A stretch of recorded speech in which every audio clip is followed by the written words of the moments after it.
Hello friends, welcome.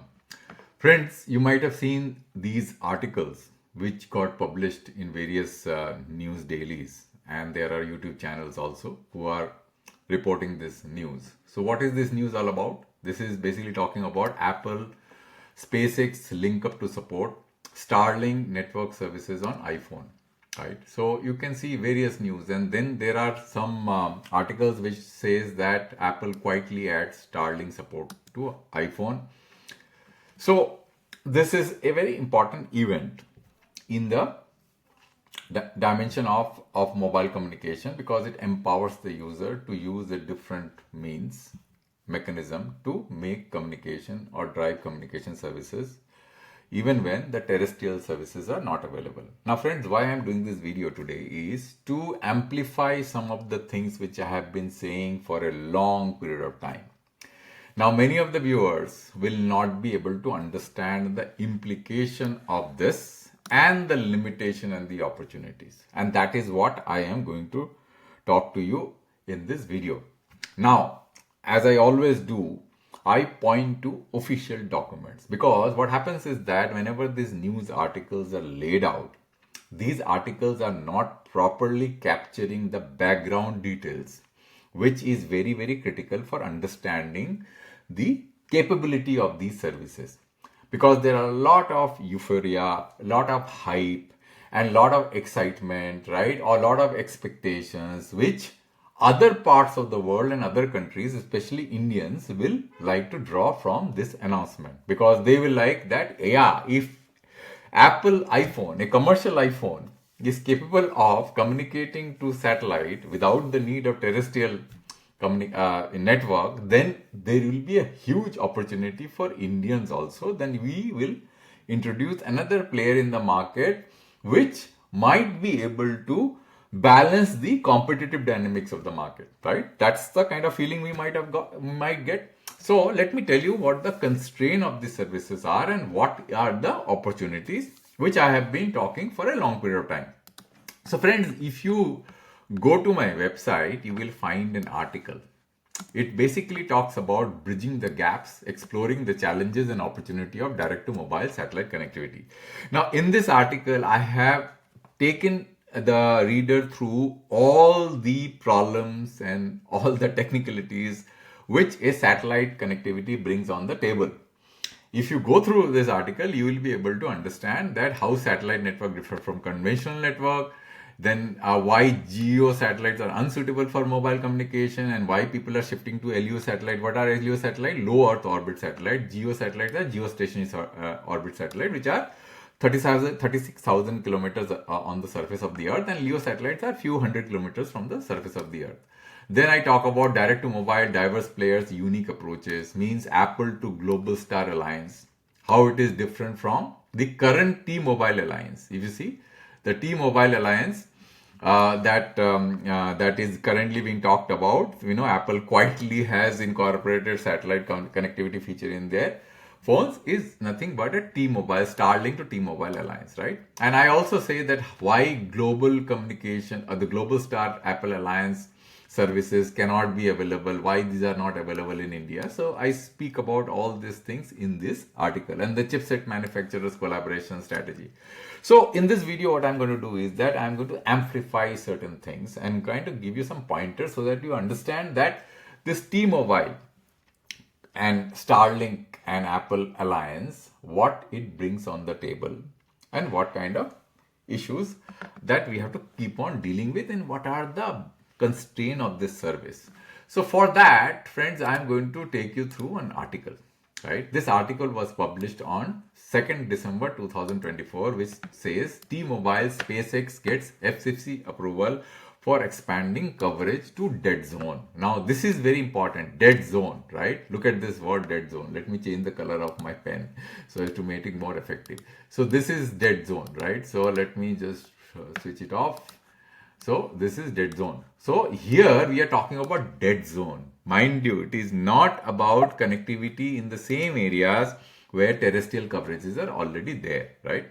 So what it says that the Federal Communication Services approved T-Mobile SpaceX plan to offer direct to cell satellite services. Look at this, direct to cell satellite services.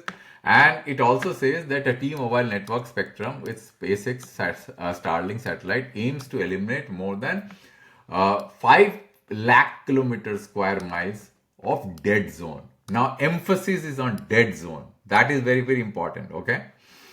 And then there were some objections which were raised, which FCC disregarded completely. And then he talks about the Apple satellite offering, what is it going to offer, when it is going to become active. All these things are being talked about in this article, right? Now, let's understand that how this service is first different from the Apple Globalstar Alliance.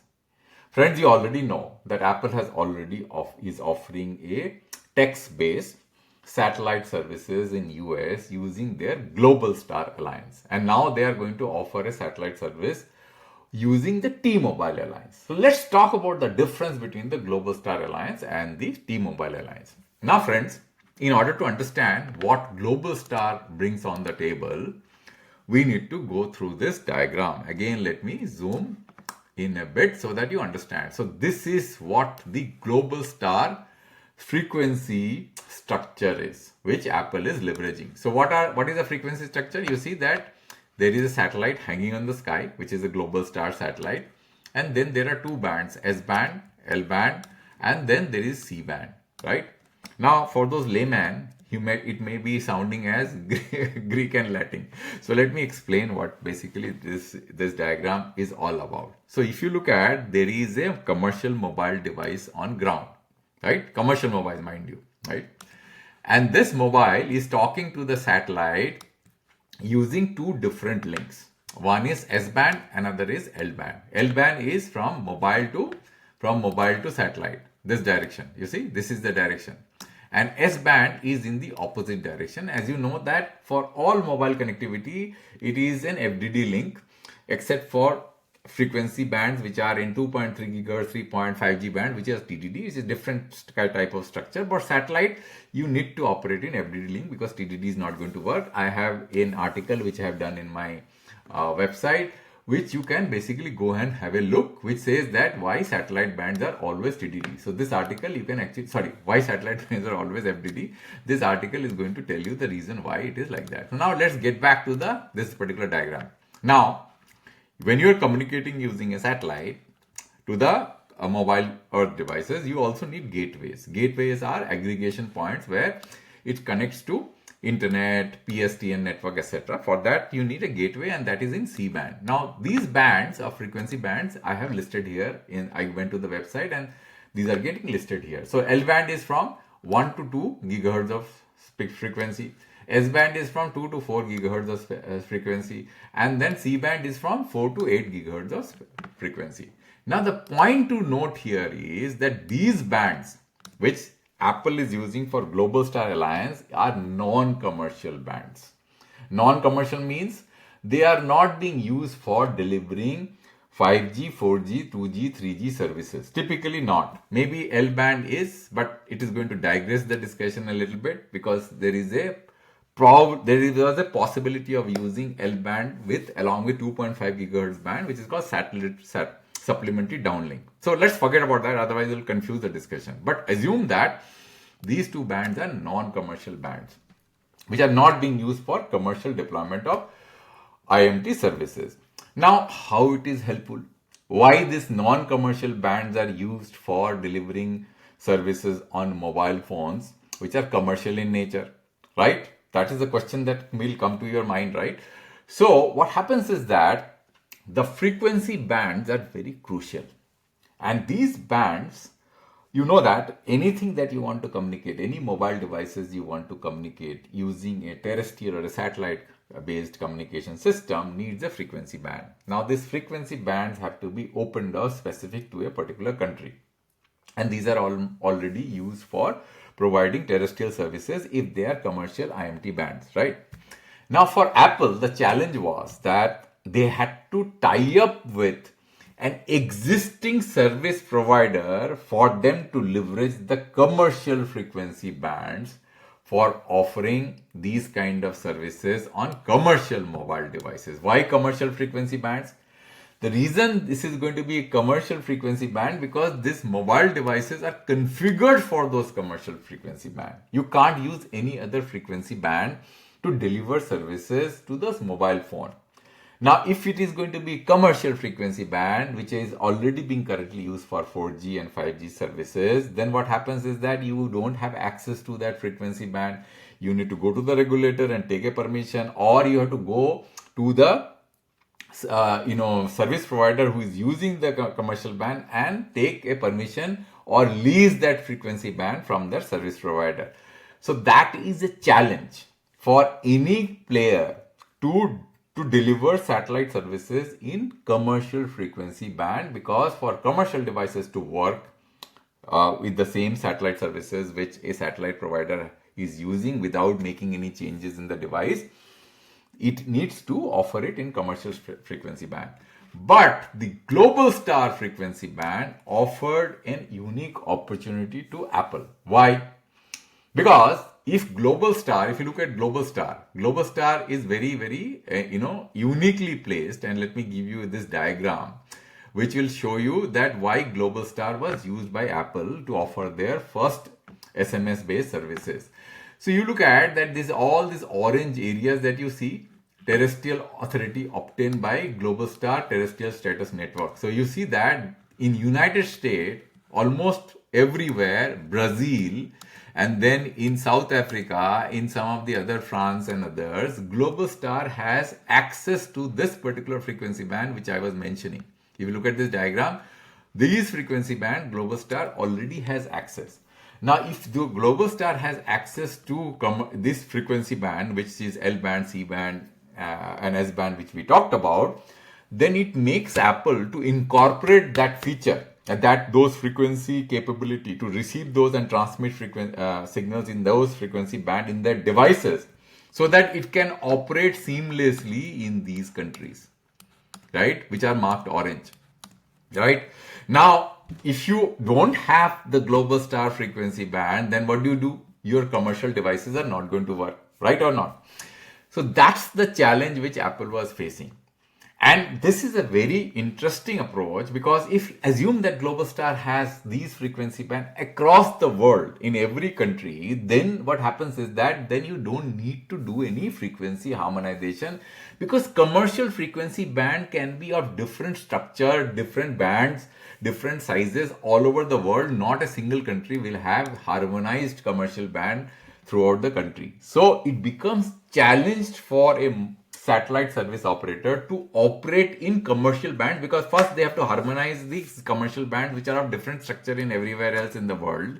Then you have to tie up with a service provider, because that band currently is used by a service provider to deliver IMT services. So it becomes a big challenge, right? So if Apple, who has control over the phone, can use Globalstar frequency band throughout the world, and if Globalstar keeps on working with other countries to open up this band, then you can imagine that a single band, without having to deal with the complexity of using different types of band, Globalstar can use it for all over the world, and Apple can actually incorporate that capability in their device, and their devices is going to work all over the world.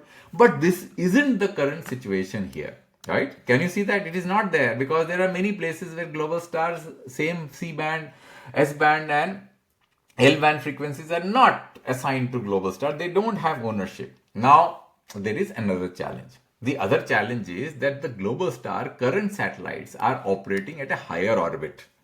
They are not operating in low Earth orbit. Now, it becomes a challenge, because when you are operating in higher orbit using a commercial device, right, even these frequencies are enabled in the Globalstar, in the commercial mobile devices which I am talking about. These will be difficult to reach the satellite, because if the satellite is, let's say, the orbit of 1500 kilometers, then you have to point to the satellite, right, by holding the device in your hand like this, then only it will work. So you need the satellite at a much lower orbit, which may be around 200 to 300 kilometers. And that is where the next generation satellites, which Apple has taken permission from FCC. If you look at this FCC order, which came in November 26, 2024, has given Apple permission to reconfigure their next generation satellite for different types of frequency band, and it also gives authorized Apple to use the frequency band for T-Mobile, which is the commercial frequency band of 1900 megahertz bands. If you look at this, 1910 to 1915, which is Earth to space, and 1990 to 1995, space to Earth, to able to tie up with them. If you look at this, let me read out. Additionally, for all the 7,500 satellite in the authorized General 2 system, SpaceX is authorized to conduct operations in the PCS-G block, which I mentioned, the frequency which I mentioned, for SCS pursuant to a lease arrangement with T-Mobile USA. Right? You have got it now. That is where their focus is, and they are only using the 5 megahertz of spectrum of T-Mobile to offer services in US in the T-Mobile 5 megahertz spectrum using their Gen 2 satellite, which FCC has permitted. Now, there is another issue here. The first issue is that these are commercial mobile. I understand that. So that is not an issue. But if you look at this, this is only 5 megahertz. Can you see this? This is only 5 megahertz. The 5 megahertz is neither here nor there. So the capability to use T-Mobile network in the Apple devices is going to give them as at best as SMS based services. Though these devices are not required to get pointed in the sky because these are low end orbit satellites. Therefore, unlike in case of Globalstar, which is also trying to bring their satellites down so as to prevent that kind of problem because you have to point to the satellite, here you need not point to the satellites because the satellites are at lower orbit, right? So this is important. Then the other thing is that if you look at down below in this particular paper, I have marked various other points of importance. Here you will see that this application is going to work only in areas where the T-Mobile network coverage is not there. It is not going to work simultaneously with the terrestrial network, which I pointed out in various of my article. If you look at my article here, if you go here, you will find that this article actually talks about that what are the challenges of providing satellite connectivity using a conventional terrestrial network. So if you see that, the fundamental challenge lies in the incompatibility of satellite and terrestrial network. So let me zoom in a bit and you will see here the fundamental challenge lies the incompatibility of satellite and terrestrial network, which cannot operate simultaneously in the same geography without causing interference. So therefore, if you go in this particular document, the FCC approval on November, you will find that they are saying that they are not going to operate in the same geography. I think there is a mention here. Let me just see, where is it? It basically says that through this lease arrangement, T-Mobile and SpaceX Gen 2 satellite can enable consumer outside, look at this word, outside the range of T-Mobile's network to be connected while using their existing devices. Understood? It is not that the terrestrial network is going to be taken away. It is outside. And why? Because of the limitation which I had explained in my video here. Now, if you go to one of my video, I have explained why this problem exists, or one of my article. I think this article also might be talking about this, why there is a issue in connecting satellites using in the same network, which is for mobile, both the satellite as well as the terrestrial network operating in the same portion of spectrum where both kinds of coverages are there. Because in a hybrid network, we actually find that the hybrid network with dissimilar structure. See, these are, so let's say these are terrestrial base station here, right? And then we have satellite, and there are terrestrial base station here. So what will happen is that the signal from the satellite, if you look at the signal from the satellite, which will be reaching a mobile phone, and from the terrestrial network are going to be out of phase because the distances are too high, and this terrestrial network has only 5 kilometers, 2 kilometers, 3 kilometer coverage. So the mobile devices, because the coverage, the signals are going to be received from two different sources, therefore the frames are likely to be out of phase. If one which is received from satellite, one which is received from mobile terrestrial BTS, and therefore it will cause interference, and therefore this system cannot operate simultaneously in the same geography, right? The both terrestrial and satellite. So this is the next important point to note, right? And now, what is for India? If you think that in India we are going to leverage the satellite capability which Apple is offering, it is not possible because of the following reason. Most of our geographies are already covered with using terrestrial network. There are very, very few pockets where terrestrial network coverage is not present. If you look at mobile operators' website, you will find that they are claiming 99% of their geography is covered using terrestrial network. So it does not make any sense to use satellite connectivity where terrestrial coverage is already there, right? Which is clearly mentioned here in this particular line. You see this? This is the FCC approval, which is very clear, which I have been repeating again and again in my videos, right? And the number of satellites are also limited because of these things which I have also mentioned. Because these satellites which are operating in the low Earth orbit, you cannot have multiple of them. You can have only limited number of them because of various problems, optical, orbital debris mitigation, impact of astronomy, right? So there are many things. So what will happen is that if the number of satellites are limited in nature, again we get back to my article which I have mentioned multiple times, that if you look at this particular picture, you will find that the satellite will cover a larger area versus the terrestrial networks. So what will happen? You have only 5 megahertz here, right? In the T-Mobile network. So 5 megahertz is going to cover, let's say, a lakh of people versus, let's say, only 10,000 people operating here. So here, lack of the population. If you just assume that they are competing with each other, though they will not be lack of people in an area where there is no population density. There will be very few people roaming around in the mountains or in the desert. So there won't be that kind of problems. But still, because of a large geographical area, frequency reuse is not possible in case of satellite, and that is why the ability to reuse spectrum in the same geography, the same quantum of spectrum in the same geography is much more limited in case of satellite versus terrestrial. Therefore, terrestrial network uses spectrum more efficiently. So friends, anyway, these are the things which I wanted to tell you. So there is a lot of hype, there are a lot of expectation, but there is definitely an opportunity of satellite networks offering services to conventional commercial devices. You don't require satellite phones to do that, and they are trying to do it, for which people, if they are carrying phones and roaming in desert, going in the ships, etc., they will no longer have to depend on satellite phones. They can actually use your conventional mobile phones to make these kind of communication services, talk to their loved ones, receive messages, send messages. So that is possible. But probably you have understood that there are a lot of images. So just to summarize, so that everybody understands what is going on, Globalstar is trying to create the same block of spectrum throughout the world. If that is what the Globalstar is aiming at, and they are going to operate in lower orbit, then Globalstar type of partnership, Apple, that's why Apple invested in Globalstar, is going to help them get rid from having to work with a service provider, because they have to pay money and they have to use the same spectrum which is currently being used for IMT services.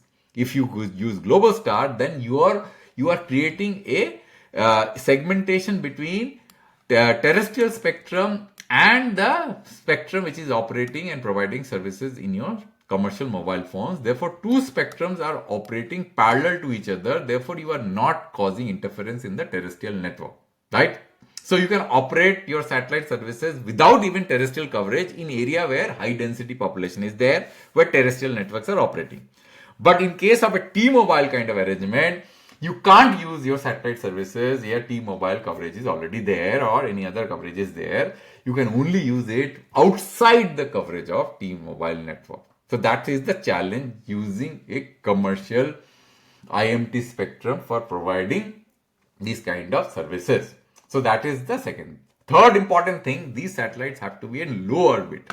If they are not in low orbit, then you cannot use those satellite services by having your mobile holding in a different angle, putting in the pocket, etc. Those are not going to work. You have to point to the mobile to the satellite by placing your mobile phone like this and then pointing to the satellite, just like you do for Globalstar. But in case of commercial spectrum, right, operating in low orbit, not commercial spectrum, in satellite operating in low orbit, that problem can be mitigated.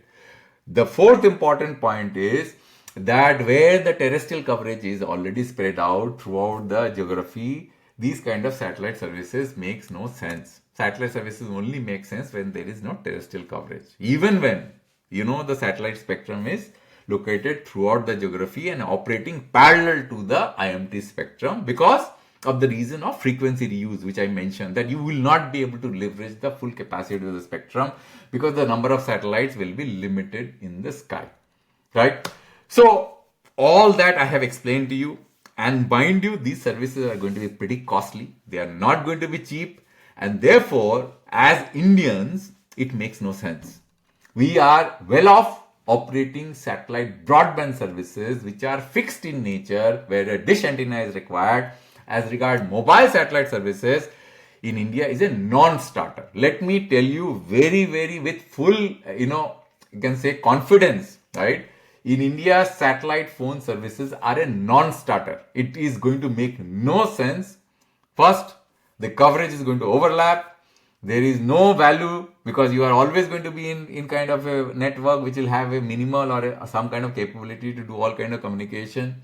And then you will not get satellite connectivity when you are indoor house. And nobody roams around in desert and in Mount Everest, and nobody has the capability to pay for these services, right? Because these services are typically going to be very, very costly. So friends, I hope that you understood this announcement, what implications this announcement are and what it means for India. That's all I wanted to cover in this video. I hope that you found this useful, and let me know if you have any question. I'll come back with a new video next time. Thank you very much for watching. Thank you very much.